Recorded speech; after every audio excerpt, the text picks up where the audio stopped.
함께 한번 기도하고 하나님 말씀 듣겠습니다. 사랑하는 아버지 은혜를 감사합니다. 우리는 부족한 죄인들인데 이렇게 놀라운 교회 주시고 축복 주시고 구원해 주신 거 감사합니다. 오늘 하나님 말씀을 열어서 부족한 우리에게 들려주시옵소서. 예수님의 이름으로 기도합니다. 아멘. 나그네로 수십 년을 가나안 땅에 살다가 아내의 죽음을 맞아서 처음으로 그 땅에 막벨라 굴을 샀던 아브라함은 그렇게 함으로써 자기의 그 후손들이 그 땅의 미래의 주인들이 될 것이라는 비전의 전초기지를 준비했다고 했습니다. 그리고 세월이 흘러서 이제 자신의 죽음이 가까운 것을 알게 된 아브라함은 이제 자기 생의 마지막에 아주 중요한 프로젝트를 추진하죠. 그것은 바로 아들 이삭의 결혼 배우자를 찾는 일이었습니다. 이 결혼 정년기를 가까운 청년 처녀들이나 또 자녀를 둔 부모님들은 굉장히 고민들이 많습니다. 내님은 누구일까? 어디에 계실까? 연애를 해야 되나? 중매를 해야 되나? 부모님들 얘기를 들어보면 이렇게 자녀들이 연애를 해도 고민, 안 해도 고민이라고 합니다. 연애를 하면 이상한 사람과 하지 않을까 걱정이고 안 하면 저러다 홍기 놓치고 마는 게 아닌가 하는 걱정입니다. 특히 우리 교회는 굉장히 우리 청년들이 많기 때문에 그런 걱정하시는 부모님들 많은 걸로 생각됩니다. 아브라함의 경우도 마찬가지였죠. 특히 아내 사라를 먼저 보내고 나서 아버지 혼자 자식 결혼 준비하려니까 이게 쉽지 않았을 것입니다. 창세기 24장이 오늘의 본문은 9절까지만 커버했지만 총 67절이나 되는 아주 가장 긴 장입니다. 창세기에서. 그런데 그 가장 긴 장의 주제가 결혼이에요. 결혼 배우자 찾는 거예요. 천지 창조를 다룬 창세기 1장도 그냥 겨우 31절로 끝냈는데 결혼은 이렇게 길어요. 결혼이 그만큼 어렵고 준비가 돼야 되는 것입니다. 하나님은 굉장히 결혼을 중요하게 보십니다. 제 개인적으로 보기에도 인간의 생에 가장 큰 중요한 만남이 세 가지가 있다면 첫째는 그리스도를 구주로 영접하는 것이고 두 번째는 결혼이고 세 번째는 좋은 교회를 찾는 것입니다. 여러분은 예수님도 만나셨고 좋은 교회도 찾았는데 이제 결혼이 이제 걸렸어요. 굉장히 중요합니다. 하나님 보시기에 이 결혼은 너무나 중요한 거예요. 그래서 믿음의 조상 아브라함이 이제 자기의 생애를 마무리하기 전에 오늘 아브라함 시리즈 마지막 설교거든요. 가장 중요한 프로젝트로 자식의 결혼 문제를 다루게 되었습니다. 이 본문을 통해서 오늘을 사는 우리도 크리스천 메리지, 크리스천의 결혼에 대한 중요한 원칙 몇 가지를 볼 수가 있습니다. 먼저 이 집안이 하나님의 복을 받는 집안인 것이 중요합니다. 이때 아브라함의 나이가 140세인데 단순히 오래 산다고 좋은 건 아니지만 아브라함은 복을 받으면서 오래 살았습니다. 여러분이 장수의 축복도 누리시고 복을 받으면서 오래 사시기를 바랍니다. 아브라함은 오래 살고 또 풍성하게 잘 살았던 사람입니다. 하나님이 그에게 범사의 복을 주셨기 때문입니다. God blessed him in every way. 이 1절을 보니까 여호와께서 그에게 범사의 복을 주셨더라. 나이가 많아 늙도록 범사의 복을 주셨더라. 여기서 복에 대한 중요한 거 세 가지가 나오죠. 첫째는 복은 내가 쟁취하는 것이 아니고 하나님이 주시는 것이다. You don't work for your blessings. God has to give them to you. 하나님이 주시는 거예요. 복은 받는 것이지 쟁취하는 것이 아닙니다. 어떤 사람은 복 받으려고 애를 씁니다. 그래서 그냥 자식도 낳으면 복동이라 그러고 그냥 집에도 딱 보면 숟가락에도 복, 자개장에도 복, 방석에도 복. 우리나라 사람들처럼 복을 좋아하는 사람이 있을까요? 그러나 복은 그렇게 자기가 쟁취하는 것이 아니고 하나님이 주시는 것입니다. 복은 두 번째로 한 가지 면에서만 잘 되는 것이 아니고 범사의 모든 면에서 골고루 잘 되는 것입니다. If you are truly blessed, God will bless every aspect of your life. 뭐든지 잘 돼야 돼요. 사업은 복 받아놓고 성공해놓고 자식이 안 되면 무슨 소용이 있겠어요?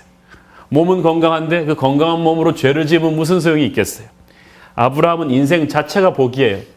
그냥 뭘 해도 하나님의 기름 부심이 철철 넘쳤어요. 뭘 할 때 하나님의 복 주시길 바랍니다. 그거 할 필요가 없는 이 사람이 가는 곳마다 복이에요. 저는 여러분의 인생 자체가 복이기를 바랍니다.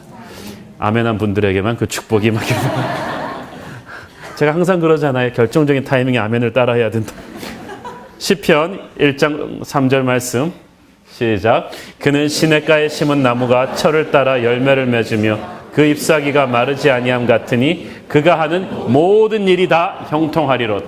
여러분이 하는 모든 일이 다 형통하기를 바랍니다. 이 진정한 복 있는 사람은 셋째로 시간을 두고 지켜봐야 됩니다. 아브라함이 나이가 많아 늙었는데 그에게 범사의 복을 주셨다라는 말이 처음 나와요. 나이가 들고 나니까 그의 전체 인생을 딱 볼 때 복받은 인생이다. 젊었을 땐 잠시 잘 나갈 수가 있어요. 그러나 그게 끝까지 복받는 건 아니에요. 잠시 내가 복은 어떤 로또처럼 탁 터지는 순간의 사건이 아니고 전체의 큰 픽처예요. 큰 흐름이에요. 저는 여러분이 갈수록 복받기를 바랍니다. 어렸을 때 막 명문대학 들어가고 그런 정도가 아니라 명문대학을 나와서도 좋은 하나님의 직장을 찾고 좋은 사람과 결혼하고 20대 때 빛나던 인생이 30대 때는 더욱 성숙해지고 40대에 가서는 더욱 단단해지며 50대, 60대는 열매를 풍성히 맺는 여러분의 인생 전체의 큰 픽처가 복이기를 바랍니다. 복 있는 사람은 시간이 갈수록 풍성해져요. 아브라함은 젊어서 복을 많이 받았지만 나이가 들어서 보니까 더 큰 복을 하나님으로부터 받는 사람이었다. 이런 복 있는 사람이 좋은 결혼도 할 수가 있어요. 자, 이 결혼에 관한 이 아브라함의 원칙이 있어요. 여러분, 인생에서 실패하는 사람들의 공통점은 원칙이 없어요. Failing people do not have principles. 그러나 뭔가를 뚫어내는 사람은 중요한 원칙이 있습니다. 본문에 나타난 아브라함은 이 결혼의 원칙이 몇 가지가 있는데 오늘날 우리에게도 시사하는 바가 큽니다. 첫째는 좋은 사람들의 도움이 있었다. 2절을 보니까 아브라함이 이 늙은 종을 시켜서 자기의 아들의 배우자를 찾아오게 합니다. 그 당시는 그게 관습이었거든요. 근데 자기 집 모든 소유를 관할하는 늙은 종이라는 말에서 우리는 이 사람이 오랜 시간 아브라함의 신뢰와 인정을 받았음을 알 수가 있죠. 사람은 좀 지켜봐야 되거든요. 근데 이삭의 이 결혼의 준비를 아브라함이 추진하고 늙은 종이 도왔다. 이걸 사실 요즘 스탠다드로 보면 좀 고리타분하게 들릴 수가 있죠. 우리는 드라마도 그렇고 소설도 그렇고 요즘은 운명적인 만남, 불꽃처럼 태우는 사랑.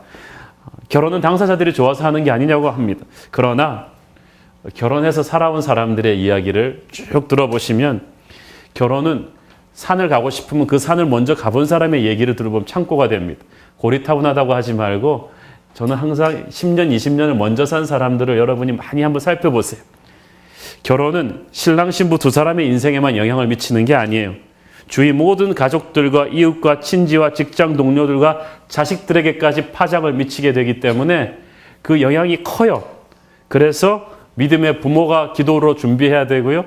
또 이 늙은 종 같은 지혜롭고 신앙 깊은 믿음의 좋은 사람들이 또 브릿지 역할을 해주는 것이 필요합니다. 이거를 잔소리꾼이라고 생각하면 안 돼요. 전도서 4장 9절 말씀, 중요한 말씀인데 시작. 두 사람이 한 사람보다 나음은 그들이 수고함으로써 좋은 상을 얻을 것입니다. 우리가 보는 것은 편협해요. 여러 사람이 보는, 믿음의 사람들이 보는 그 common factor가 필요하죠. 자, 그 다음 결혼에는 하나님의 때가 있어요. 아브라함이 이때가 140인데 이삭이 40이에요. 자, 아직 40이 안 된 싱글들은 용기를 갖길 바랍니다. 아직 40이었어요. 사실 그 당시는 굉장히 일찍 결혼했거든요. 15이면 보통 갔어요. 그런데 굉장히 오래 기다린 거죠. 근데 하나님께서 참 아브라함 집안은 기다리게 하는 게 이게 관습인가 봐요. 25년이나 기다려서 이삭을 태어나게 하시더니 그 늙은 이삭이 아니라 할아버지 아브라함이 늙었는데 이삭을 40살이나 되도록 기다려서 결혼하게 하셨어요. 여러분, 늦게 결혼해도 제대로 결혼하는 것이 굉장히 중요해요. You must respect God's timing. 하나님의 때가 있어요. 두 번째, 하나님의 섭리가 있다. 아브라함은 늙은 종에게 허벅지 밑에 손을 대고 하나님의 이름으로 맹세하게 합니다. 그것은 그 당시 가장 고귀한 소중한 약속을 전제로 할 때 하는 거였어요. 이 결혼의 주관자가 하나님이시라는 것을 아브라함이 지금 선포하고 있어요. 아브라함이 이 정도 되는 거의 준재벌에 해당한 사람이잖아요. 큰 집안을 이끌고 있는 사람인데도 어떤 조건의 신부감을 찾아오라고 하지 않았어요. 요즘 같으면 애지간해도 그냥 결혼정보회사에다 이거를 주잖아요. 뭐 대학은 어느 대학 출신이고 키는 어느 정도 돼야 되고 딱 조건을 주는데 아브라함은 염두에 두고 있는 어떤 형의 배우자가 없었어요. 그냥 하나님이 주실 거라는 믿음이 있었어요. 기도를 준비했으니까. 여러분, 여러분의 자녀의 배우자를 하나님이 준비하셨다는 믿음을 갖기를 바랍니다. You must believe it from the core of your heart that God has prepared somebody. 누군가를 준비했다는 걸 믿으시길 바랍니다. 이 믿음이 굉장히 중요해요. 이 믿음이 없으면 마음이 조급해져요. 외형적인 조건만 보고 너무 성급한 판단을 하게 됩니다. 여러분이 그렇게 해서 비록 결혼 준비 과정에서 실패했거나 과거에 어려움이 있었더라도 이제 다시 하나님을 믿는 믿음으로 다시 시작하길 바랍니다. 하나님은 자신을 온전히 의지하는 청년들에게 그리고 그 부모님들에게 축복의 새로운 미래를 반드시 주실 것입니다. 그래서 우리 새로운 교회, 새로운 결혼 그런 걸 하게 되길 바랍니다. 결혼이 철저하게 하나님의 섭리임을 믿는 사람은 기도로서 결혼을 준비하죠. 늙은 종이 주인의 명령을 수행하기 위해서 800km나 넘는 거리를 여행하고 가갖고도 거기서 그 땅에 도착하자마자 하나님이 준비한 사람을 위해서 간절히 기도하지 않습니까? 그게 24장 12절 14절이에요.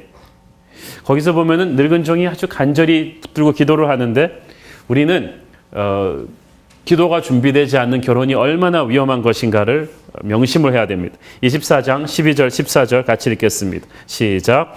그가 이르되 우리 주인 아브라함의 하나님 여호와여 원하건대 오늘 나에게 순조롭게 만나게 하사 내 주인 아브라함에게 은혜를 베푸시. 자, 12절만 잠깐 멈추겠습니다. 여기서 순조롭게 만나게 하옵소서. 이 말이 굉장히 중요해요. 그냥 만나는 게 아니라요. 순조롭게 스무트하게 만나야 돼요. 많이 만나는데도 거칠게 만나는 사람이 있어요. 이 결혼이라는 게 일이 꼬이기 시작하면 너무 복잡하고 어렵거든요. 당사자뿐 아니라 이 양가 부모들 자존심 싸움이에요. 오해하고 상처받다 끝날 수가 있어요. 많이 보는 게 좋다 그래서 선을 100번씩 본 사람을 제가 알고 있는데 나중에 그러고 나서 결혼한 사람 보니까 뭐 별 차이 없어요. 하나님의 기름 부으심으로 하나님의 주관하심으로 만나면 오히려 몇 번 안 만났는데도 아주 순조롭게 될 수 있는가 하면 하나님의 기름 부으심이 있으면 너무 많이 만나도 거칠고 상처받고 깨어져 버려요. 저는 여러분에게 하나님의 축복이 임해서 순조롭게 만남이 이루어지기를 바랍니다. 12절을 보세요. 12절에 은혜를 베푸시옵소서. 은혜를 베푸시옵소서. 결혼은 하나님의 은혜로 하는 것이 내가 잘나서 하는 게 아니에요. 어떤 분들은 교만이 충만해가지고 그렇게 얘기합니다. 내가 저 수많은 남자들을 차고 당신을 선택해줬다. 그 당신 나를 여왕처럼 모셔야 된다. 또 어떤 남자들은 내가 정말 F4였는데 나를 따르는 저 수많은 여자들을 탁 차고 너를 선택해줬으니까 당신은 평생 영광인 줄 알아라. 그런 착각을 빨리 깨기를 바랍니다. 그게 아니에요. 결혼은 하나님이 은혜를 주시는 거예요. 나의 배우자는 은혜란 뭡니까? 받을 자격이 없는 사람에게 주는 선물이에요. It's an undeserved gift. 여러분이 그런 여자를 만날 주제가 안 돼요. 여러분이 그런 남자를 만날 주제가 안 되는데 하나님이 은혜로 주신 선물이에요. 그걸 여러분 믿으셔야 돼요. 선물은 반품이 안 되나 뭐 이렇게 하는 사람들 있겠는데 하나님이 은혜로 주신 소중한 선물이에요. 귀하게 여겨야 돼요. 이 사람은 하나님이 준 소중한 선물이다라고 믿고 사는 사람과 어쩌다가 이렇게 걸렸냐 이렇게 생각하고 사는 사람과는 살아가면서 하늘과 땅 차이입니다. 부부간의 위기가 왔을 때도 하나님이 주신 선물인데 내가 회개하고 잘해봐야지 라고 이렇게 다시 스타트할 수가 있는 거죠. 사랑하는 여러분, 결혼하기 전에 정말 많이 기도하십시오. 하나님의 섭리가 앞서가야 그 결혼 준비가 아주 순조롭게 됩니다. 저는 유아 세례 줄 때부터 이 아이의 배우자를 위해서 다 기도합니다. 보니까 부모들은 안 하는 것 같아요. 여러분, 애가 아주 어릴 때부터 이 아이의 배우자를 위해서 기도하셔야 됩니다. 그러면 하나님이 아주 순조롭게 어떤 만남을 이루어집니다.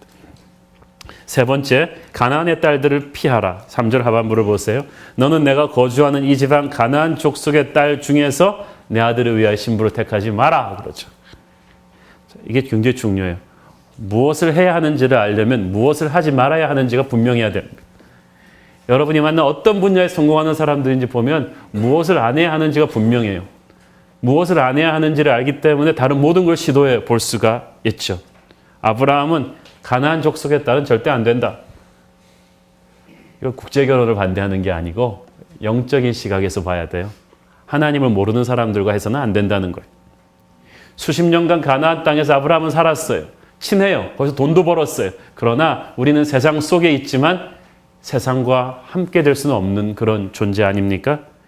화려해 보이지만 이 가나안 땅이 얼마나 문란하고 우상 숭배에 젖어 있는지 알았어요. 이 문화권에 이 과소비하는 여자랑 결혼하면 남자는 반드시 여자한테 약하기 때문에 이삭의 신앙은 물론 태어날 자손의 신앙까지도 다 없어져 버릴 것을 아브라함은 보고 있었어요. 믿음은 영향력이거든요. 전염성이 있어요. Faith is contagious. 어떤 분은 이렇게 얘기를 합니다. 목사님, 크리스찬들하고만 결혼하라 그러면 저 많은 불신자들을 누가 전도합니까? 저는 선교사의 사명을 가지고 불신자를 전도하겠어요. 원주민이라고 생각하고 전도하겠어요. 근데 항상 그 원주민이 예뻐. 갑자기 없던 전도의 열정이 불타오르면서 제가 저분과 결혼해서 반드시 전도하겠어요. 거꾸로 전도 당하지는 않으면 다행이다라는 생각을 하는데 진짜 결혼하고 나면 굉장히 힘들어져요. 영향력이 있어요. 특히 저는 여자분들의 영향력이 굉장히 강하다고 믿기 때문에 처음부터 잘해야 됩니다. 아브라함은 가나안의 딸을, 믿음이 없는 며느리를 처음부터 드리지 않겠다. 왜냐하면 자기 아들 이삭에 대해서도 여러분 믿음이란 주제 파악이거든요. 강한 병사일수록 자기의 약점을 조심을 합니다. 아무리 이삭한테 믿음을 잘 전수해도 며느리가 잘못 들어오면 성경의 역사가 말해주듯이 반드시 이 집안이 믿음의 집안이 되지 못한다는 걸 아브라함은 알았어요. 그래서 고린도후서 6장 14절 15절 시작. 너희는 믿지 않는 자와 멍에를 함께 매지 말라. 의와 불법이 어찌 함께하며 빛과 어둠이 어찌 사귀며 그리스도와 벨리알이 어찌 조화되며 믿는 자와 믿지 않는 자가 어찌 상관하나. 굉장히 세죠.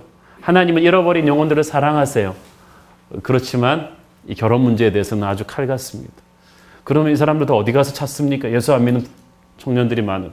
빨리 전도를 많이 합시다. 그래서 예수 믿는 사람들을 많이 만들어야죠.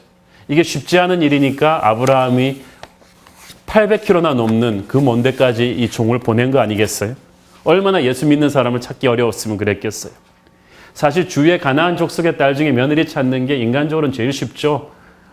그렇게 먼 데까지 안 가도 되고 또 아브라함은 이민자, 노마드이기 때문에 이 토종 힘 있는 족장 집안과 사돈 관계가 되면 이제 유목민 생활 청산하고 뿌리 내리고 딱 살 수 있는 정략 관계까지 되니까 아브라함은 아주 편하게 결혼을 결정할 수 있었어요. 아마 우리 중에 이런 선택을 하라 그러면 거의 한 90%는 이렇게 고생 안 할 거예요. 그런데 아브라함은 인간적으로 쉬운 길을 택하지 않았어요. 자기의 정치 기반을 입지를 굳힐 그런 용도로 결혼을 이용하지 않았어요. 믿음으로 좁은 길을 택했어요. 그랬기에 아들이 마흔이 될 때까지 장가를 못 보낸 거예요. 찾다 안 되니까 멀리 고향 땅까지 가서 믿음의 신부를 데려오라는 것입니다. 많은 분들이 이렇게 딱 신앙 좋은 집안도 결혼 정년기 배우자 아이들이 딱 되면 이렇게 말합니다. 어떻게 사람이 모든 걸 다 갖출 수 있습니까? 신앙이 없는 거는 교회 다니면 되지 않겠습니까? 이제 너무 쉽게 타협하려고 합니다. 그런데 너무 타협이 빠르세요. 오히려 우리 마음속에 그려놓고 어느 정도 선의 외모는 또 타협 안 하더라고요. 학벌 또는 남자의 능력 이런 거는 절대 타협하지 않은 선이 있으면서 믿음 그런 거 다 갖췄지만 믿음이 없다 그러면 뭐 사람이 다 갖출 수 있나? 너무 쉽게 그렇게 말을 해버려요. 저는 그걸 믿을 수가 없습니다. 여러분이 여자 외모 타협하지 않는 수준으로만 믿음을 타협하지 말아보세요. 놀라운 믿음의 결혼을 하게 될 것입니다. 여러분이 사익감의 학벌을 능력을 타협하지 않는 수준으로만 그 사람의 믿음을 타협하지 말아보세요. 달라질걸요? 그런데 솔직히 우리 한국의 크리스찬 집안들 자식들 결혼시킬 때 90% 이렇게 안 해요. 그냥 간신히 교회라도 나와주면 고맙다. 정말 믿음이 제일 중요하다라는 확실한 기준으로 이건 타협이 안 된다고 믿으면서 주변에 좋은 사람들의 도움을 구하며 그렇게 몸부림쳐 보셨어요? 제가 볼 때 믿음 없는 사람 좋은 청년 찾기 어렵다 그러는 분들 중에 아브라함의 반의 반도 노력 안 해본 사람이 대부분이에요. 사랑하는 여러분, 처음부터 안 된다, 어렵다는 마음으로 너무 쉽게 신앙 문제 타협하고 들어가시는 거 아닙니까? 정말 이 아이 어렸을 때부터 붙잡고 주님, 정말 믿음의 배우자를 이 아이가 만나게 해주십시오. 라는 그런 확고한 원칙을 가지고 그렇게 몸부림쳐 보셨나요? 대한민국의 크리스천 부모님들 그러지 않았어요. 부끄럽게도. 결혼을 쉽게 영적인 고민과 몸부림 없이 대가를 치르지 않고 턱턱 치러버린 크리스천 가정들이 얼마나 그것 때문에 고난을 많이 겪습니까? 깐깐하게 조건 따지라는 게 아니에요. 아브라함은 인간적인 조건을 따진 게 아니라 믿음을 절대 기준으로 놓고 따지다 보니까 그 재력도 있고 탄탄한 실력을 가진 아브라함 가문이 며느리를 그렇게 못 찾고 시간이 간 거예요. 그러나 여러분이 대가를 치르더라도 하나님의 기준을 타협하지 않으며 겸손히 기도하며 기다리면 눈물로 씨를 뿌리는 자는 반드시 기쁨으로 단을 거두게 될 것입니다. 그런데 여러분이 좋아서 타협하고 기쁨으로 씨를 뿌리잖아요. 인간적인 기쁨으로 씨를 뿌리면 반드시 눈물로 단을 거두게 됩니다. 결혼 문제 정말 여러분 중요하게 생각하셔야 됩니다. 네 번째, 자식에게 맞는 사람을 택해야 합니다. 4절을 보세요. 내 고향 내 족속에게로 가서 내 아들 이삭을 위하여 아내를 택하라. You choose a wife for him. 내 아들을 위해서. 나를 위해서 아내를 택하는 게 아니고 내 아들을 위해서. 많은 부모들이 자기가 결혼해서 살 것도 아니면서 자기한테 맞는 며느리감을 택하려고 그래. 안 돼요. 그게 아니에요. 하나님을 믿는 믿음을 가진 배우자를 찾아야죠. 그게 1차 후보군이고 이제 2차 기준은 그 하나님을 믿는 사람들 중에서도 아들하고 맞아야 돼요. 성격이나 직업이나 이 모든 삶의 스타일이 맞는다는 것은 서울대 나왔으니까 너는 이대 정도는 그게 아니고 성격이나 비전이나 삶의 스타일이 서로를 조화를 이루어줘야 된다는 것입니다. 똑같은 사람을 찾는 게 아니라 조화를 이룰 수 있는 사람. 여기서 지혜가 필요합니다. 얼마나 많은 크리스천들이 몇십미터로 결혼하는데 자기한테 매력이 있어야죠. 그리고 자기 성격과 거기에 딱 맞아야죠. 여기서 아브라함의 절묘한 지혜가 드러나는데 아브라함이 늙은 종을 보냈을 뿐이에요. 어떤 애 찾아오라고 잔소리하지 않았어요. 리더는요, 좋은 사람을 선택해서 일을 시킨 다음에는 믿습니다. 그 사람을 시켰다는 것 자체가 모든 걸 말하는 거예요. 늙은 종은 이삭을 키운 사람이에요. 이삭의 장단점을 너무나 잘 알고 있어요. 그러니까 아브라함이 시키지 않아도 가서 딱 어떤 타입의 여자를 구해야 이삭과 맞을지를 아는 거예요. 이 늙은 종이 현지에 도착해서 신부감을 마음에 두고 기도할 때 우리 그걸 알 수가 있죠. 13절, 14절, 24장, 아까는 12절을 읽었는데 13절, 14절을 좀 보도록 하겠습니다. 시작. 성중 사람들의 딸들이 물 기르러 나오겠사오니 내가 우물 곁에 서서 한 소녀에게 이르기를 청하건대 너는 물동이를 기울여 나로 마시게 하라 하리니 그의 대답이 마시라 내가 당신의 낙타 그는 주께서 주의 종 이삭을 위하여 정하신 자라 이로 말미암아 주께서 내 주인에게 은혜 베푸심을 내가 자 보세요. 늙은 나그네가 아주 잘생긴 F4 같은 미남이라면 이렇게 얼마나 지치셨습니까? 처녀가 물을 줄 수도 있겠는데 이 남루한 늙은 노인이 이렇게 낙타 10필이나 끌고 있으면 귀찮잖아요. 일단 여자가 남자한테 말도 잘 안 하던 문화에. 그럼에도 불구하고 적극적으로 나서서 나그네한테 물을 줄 수 있는 상냥하고 적극적인 여인. 그리고 묻지도 않은 낙타 10필에 물까지 먹이겠다고 나서는 아주 활달한 성격의 여인. 그리고 건강한 여인. 왜? 낙타 10필름은 있잖아요. 낙타가 물 먹는 거 보셨어요? 드럼통으로 먹어요, 한 마리가. 그러면 낙타 10필한테다가 물을 갖다 먹이려면 제가 볼 때 이 리브가는 팔의 근육이 엄청난 여자입니다. 그 귀찮은 일을 적극적으로 자기가 나서서 다 하겠다는 그런 며느리감이 요즘 있을까요? 없어요. 그런데 그런 아주 조건을 그러니까 이 종이 찾은 거예요. 착하기만 할 뿐 아니라 적극적이고 희생적이고 거의 여걸 같은 그런 어그레시브한 그런 여성 리더십을 찾은 거죠. 왜 늙은 종이 이삭의 배우자감으로 이런 여자를 찾았을까? 왜냐하면 이삭을 너무나 알기 때문이에요. 이삭은 나중에도 보시면 알게 되겠지만은 나중에 자기가 족장이 되어갖고 우물을 팠을 때 다른 사람들이 와서 우물을 뺏어가면은 또 양보하고 또 파면 또 뺏기면 또 양보하고 한 번도 싸운 적이 없는 아주 온화한 사람이 성품이 온화하고 조용하니까 아버지가 마흔이 될 때까지 노총각으로 늙히는데도 가만 참고 있지 애지간한 애 같았으면 그냥 어떻게 아버지가 나를 장가 안 보내고 이럴 수 있냐고 막 대들었을 거. 성품이 온화하니까 모리아 상에도 그냥 끌려갔지. 안 그랬으면 20살 청년이 아버지가 반쯤 죽었을 거예요. 그런데 이삭은 굉장히 온유하고 조용하고 그런 착한 사람이었어요. 그런데 착한 건 좋지만 리브가까지 며느리까지 그렇게 착하고 약해 빠진 사람을 갖다 붙여놓으면 이 험한 세상에 아브라함도 없는데 그 사나운 가나안 땅에서 믿음의 가문을 이끌어 나갈 가능성이 좀 그런 거예요. 그러니까 이 늙은 종이 이삭한테 맞는 조용하고 온화한 남편과 딱 잡아줄 수 있는 아주 좀 어그레시브한 파워가 있는 리브가를 구했던 거. 이 기도가 보통 기도가 아닙니다. 그러니까 다시 말해서 우리가 믿는 사람뿐만이 아니라 자기한테 맞는 사람이어야 합니다. 신앙만 가지고는 또 되는 게 아니에요.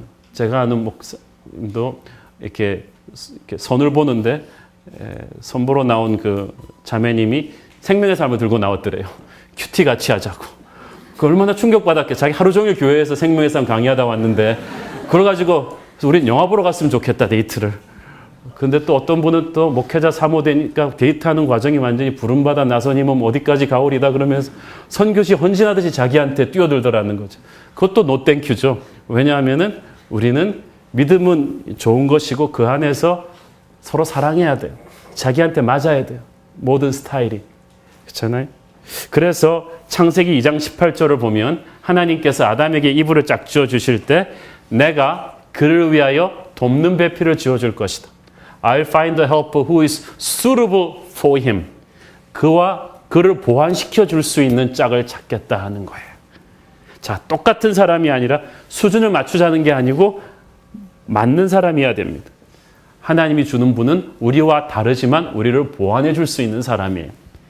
그래서 하나님은 참 보면은 부부간에만 보면은요, 제가 보니까 거의 80~90% 전혀 조금 다른 분들이 만나셨어요. 아내분은 굉장히 재밌는데, 개그 콘서트처럼 재밌는데, 남편분은 점잖아요. 자, 그래서 참 절묘한 조화다. 남편까지 개그 콘서트였으면 저 집은 그냥 시끄러워서 못 살 텐데, 남편은 점잖고, 아내는 완전히 살아있는 TV예요. 그러면은 그게 하나님의 조화죠. 외형적인 사람은 내성적인 사람을 선택하고 하나님께서 평생 우리의 부족함을 보완해 주기 위해서 그래서 만나게 하셨어요. 이삭에게 리브가를 만나게 하신 하나님의 섭리는 하나님은 우리에게 맞는 사람을 만나게 해주신다. 다섯 번째로 영적 비전을 공유할 수 있는 사람을 택해야 합니다. Sharing God-given vision. 늙은 종이 굉장히 지혜로운 사람이라 가지고 멀리 가서 이제 고향 땅에 가서 신부감을 찾아오라는 아브라함의 명령을 듣고 떠나기 전에 한 가지 중요한 질문을 합니다. 신부감을 찾았는데 안 오겠다 그러면 어떡하죠? 사실 그렇죠. 왜냐하면은 800km나 떨어진 거기서 이역만리 타고까지 딸 보낼, 그리고 딸이 오려고 할 것인지 고아가 아닌 다음에야 그게 물음표인데다가 아마 이상 나이는 얘기 안 한 것 같아요. 마흔이나 노총각까지한테 오겠다 그러면 이게 올 가능성이 힘들지 않겠냐. 그러면 전화도 없는 시대에 그쪽에서 못 오겠다 그러면 막 800km 돌아와가지고 어떻게 할까요? 그리고 물어보고 다시 갈 수 없잖아요. 그래서 늙은 종이 지혜로우니까 그럴 찬스가 많을 것 같은데, 만약 그런 상황이 올 경우는 자기가 다시 돌아와서 이삭을 그 처녀 있는 고향으로 데리고 가서 처가살이를 하게 하는 게 어떠냐 그거죠. 믿음의 며느리를 드리는 게 그게 중요하다면, 그런데 그 여인이 가나안 땅까지 오기를 거절한다면 그냥 얘를 그냥 노총각으로 늙히느니 차라리 고향으로 역이민시켜서 거기서 살게 하는 것이 어떠냐. 그러니까 이거요. 크리스찬과는 결혼한다. 그러나 비전은 타협하자. 그거죠. 상당히 괜찮은 아이디어 아니에요? 그런데 우리가 조심해야 될 게요. 믿음의 옷을 입은 괜찮은 아이디어로 조심해야 됩니다. 왜냐하면 이 종은 갈대 우르에서부터 여기까지 이끌어 하나님의 음성을 들은 사람이 아니에요. 이 종은 아브라함을 순종하는 지혜로운 사람이었지만 하나님의 음성을 들은 사람은 아니에요. 우리가 세상 살면서 많은 지혜로운 사람들의 조언을 듣지만 하나님의 비전을 모르는 사람의 생각은 한계가 있어요. 그 사람들은 얘기합니다. 예수를 믿어도 그렇게까지 믿을 필요는 없다. 그렇게까지 심하게 할 필요는 없다. 그러나 우리는 한 걸음 더 나가서 하나님만 믿을 뿐 아니라 하나님의 비전의 길을 같이 갈 수 있는 사람을 택해야 합니다. 이 종의 이 아이디어를 딱 아브라함이 듣자마자 단칼에 거절해버려요. 종이 민망할 정도로. 8절을 보세요. 만약 여자가 너를 따라오려고 하지 아니하면 나와 이 맹세가 너가 상관이 없다. 절대 내 아들을 그리로 데려가서는 안 된다. 만약에 제가 상상해 보건대 이삭이 옆에 있었더라면 어땠을까요? 아버지 왜 이러시오? 저 마흔이에요.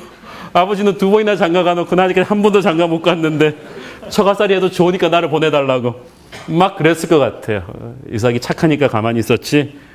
아니 지금 이렇게 나이 든 노총각을 자식으로 둔 아버지가 거절할 수 있는 게 아니죠. 아쉬운데. 그런데 아브라함은 단호했어요.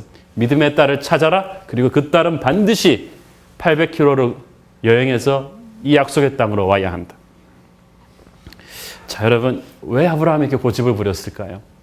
그것은 비전 때문입니다. 7절을 함께 읽겠습니다. 7절 시작. 하늘의 하나님 여호와께서 나를 내 아버지의 집과 내 고향 땅에서 떠나게 하시고 내게 말씀하시며 내게 맹세하여 이르시기를 이 땅은 네 씨에게 주리라 하셨으니 그가 그 사자를 너보다 앞서 보낼지라 내가 거기서 내 아들을 위하여 아내를 택할지니.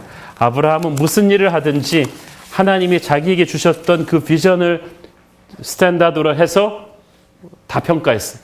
사람이 다 원칙이 있잖아요. 인생 철학, 타협할 수 없는. 어떤 사람은 돈을 벌기 위해서는 무슨 일이든 한다. 그런 인생 철학이 있고 어떤 사람은 또 각자 갖고 있는 인생 철학이 있는데 아브라함에게는 이 비전이 인생을 움직이는 힘입니다.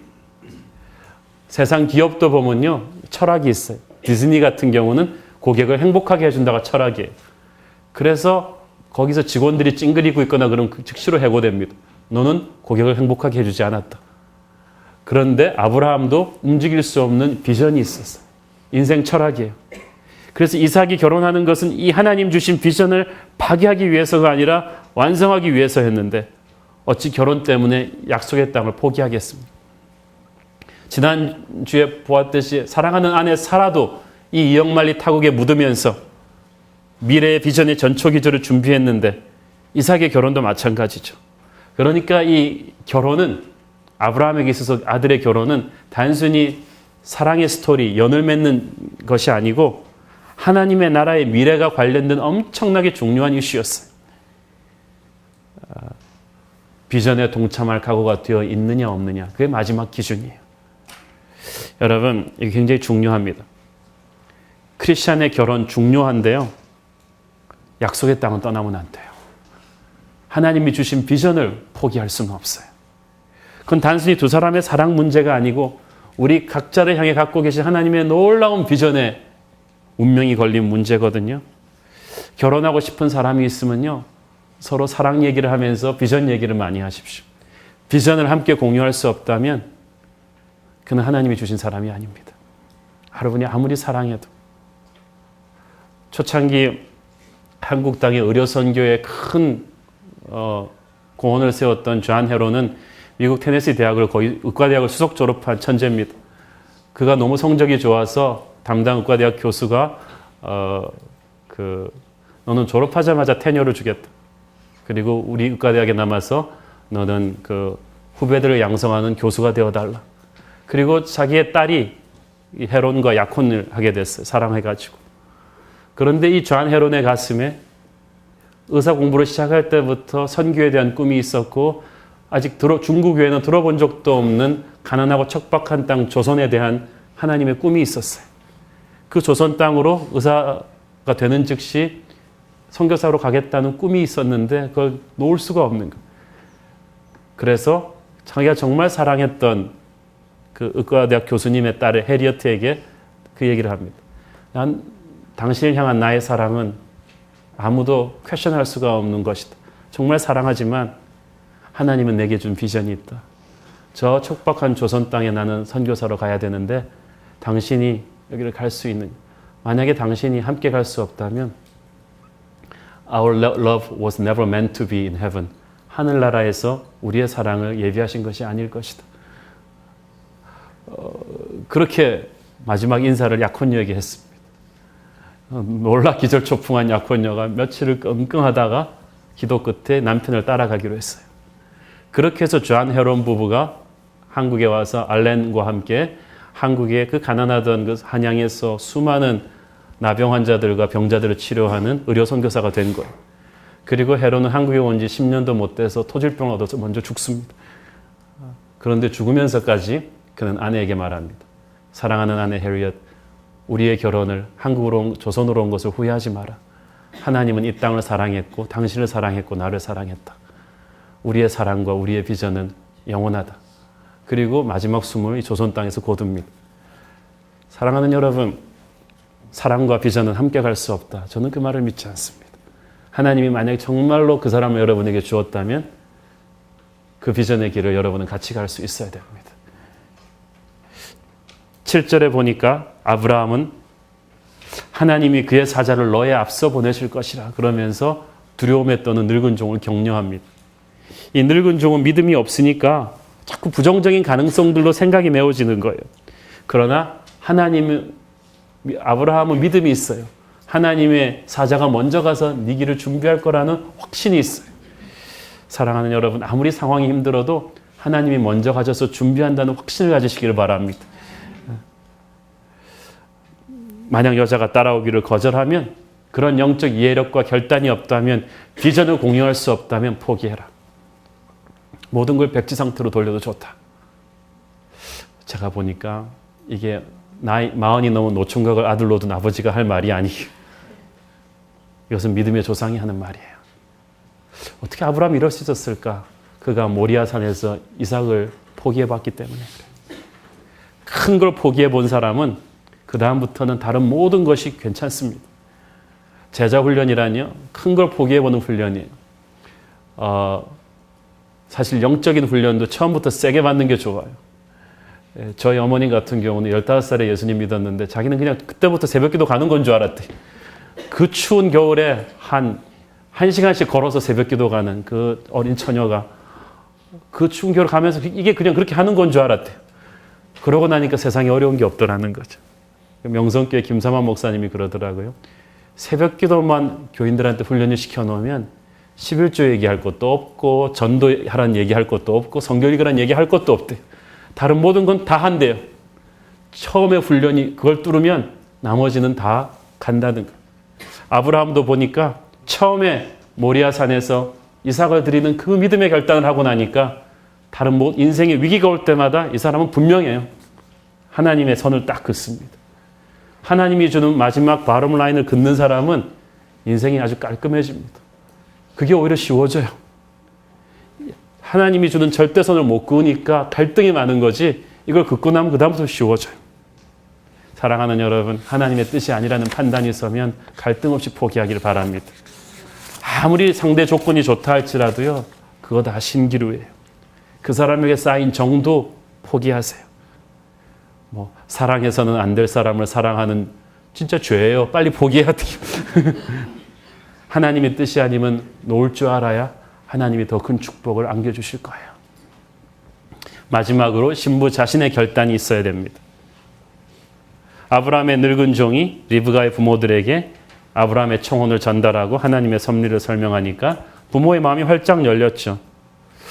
사실 800km나 떨어진 먼 땅으로 딸 시집 보내는 건 어렵습니다. 그런데 이 사람들이 하나님의 뜻을 높이죠. 창세기 24장 50절 말씀 시작. 라반과 부두엘이 대답하여 이르되 이 일이 여호와께로 말미암았으니 우리는 가부를 말할 수 없노라. 많은 믿는 부모들이 말로는 하나님의 뜻을 구한다고 하면서 결정적인 순간에는 결정을 자기가 해요. 자신의 경험과 욕심으로 마지막 결정을 해요. 부모의 이런 지나친 인간적인 간섭과 주장 때문에 상처받는 자매 굉장히 많습니다. 이런 사람은 절대 안 된다거나 이런 사람이랑 반드시 해야 된다거나 이렇게 막 밀어붙여요. 그러면 결혼이 되든 안 되든 자녀가 상처 입어요. 부모도 최선을 다하지만 자신도 틀릴 수 있다는 겸손이 필요합니다. 마지막 결정은 기도해보고 하자는 하나님이 간섭할 수 있는 룸을 만드는 게 굉장히 중요합니다. 부모가 좀 인간적으로 마음에 차지 않아도 기도해보자. 하나님이 결정하시게 하자는 하나님이 들어오실 수 있는 룸을 주십시오. 영성이란 결정적인 순간에, 내 인생의 결정적인 순간에 하나님이 간섭하시게 할 수 있는 거예요.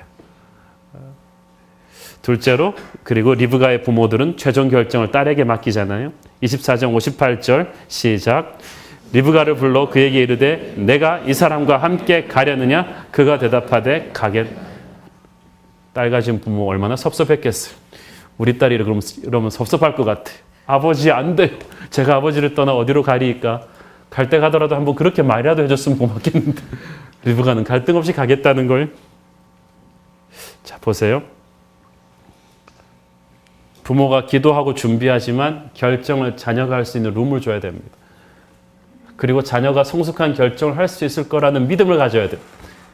그가 사랑하는 사람을 선택할 수 있는 공간을 줘야 됩니다. 이게 마지막 콜이에요. 그것으로 느낌표를 찍는 것입니다. 저는 오늘의 말씀을 보면서 그 생각을 합니다. 아브라함이 이 아들을 결혼시키는 이 과정을 통해서 우리 모두가 참 다시 한번 이 시대에 망가진 크리스천 결혼의 원칙을 재정립했으면 좋겠다. 난 우리 새로운 교회 성도들의 모든 결혼이 이렇게 축복된 결혼이기를 바랍니다. 그런데 우리가 정말 마음에 새겨야 될 것이 하나 있어요. 이것은 단순히 인간들의 결혼 문제가 아니라는 거예요. 성경은 교회가 주님의 신부라고 합니다. 예수님이 우리의 신랑이시라고 합니다. 아브라함의 늙은 종은 800km를 여행해서 리브가를 찾았지만 예수님은, 우리의 신랑 되신 예수님은 보잘것없는 우리를 구원하기 위해서 저 높은 우주를, 하늘을 지나 우리에게로 낮고 낮은 땅 위로 오셨습니다.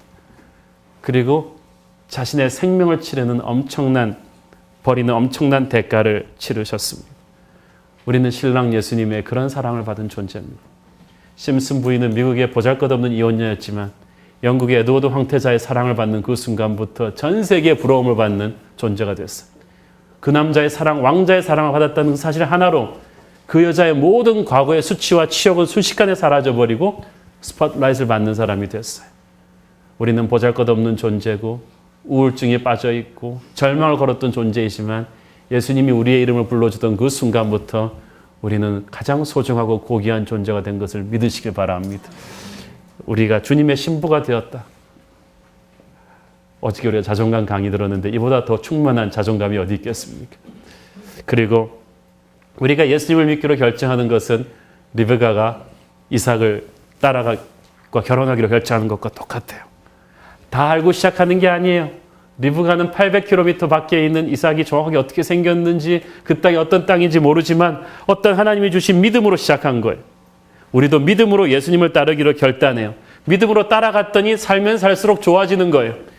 최고의 신랑을 만난 신부는 갈수록 행복하고 풍성한 인생을 살게 됩니다. 우리는 800km를 따라갔던 리브가처럼 우리는 하나님과 신랑 되신 예수님을 믿고 험난한 인생을 새롭게 살기로 결단했습니다. 가는 길이 멀고 험해도 우리는 반드시 축복을 누리게 될 것입니다. 새로운 인생을 사는 축복된 주님의 신부된 저와 여러분 되기를 축원합니다. 기도하겠습니다. 하나님 은혜를 감사합니다. 사랑하는 아버지, 크리스찬들이라고 하면서 얼마나 믿음을 타협하는 결혼들을 많이 하고 있습니까?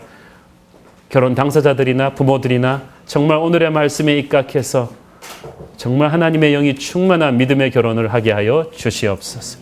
우리가 무엇보다도 신랑 되신 예수 그리스도를 맞이하는 주님의 신부된 것을 감사합니다. 주님의 신부이기에 주님과 함께 가는 길을 마다하지 않는 축복된 인생 살게 하여 주옵소서. 예수님의 이름으로 기도합니다. 아멘.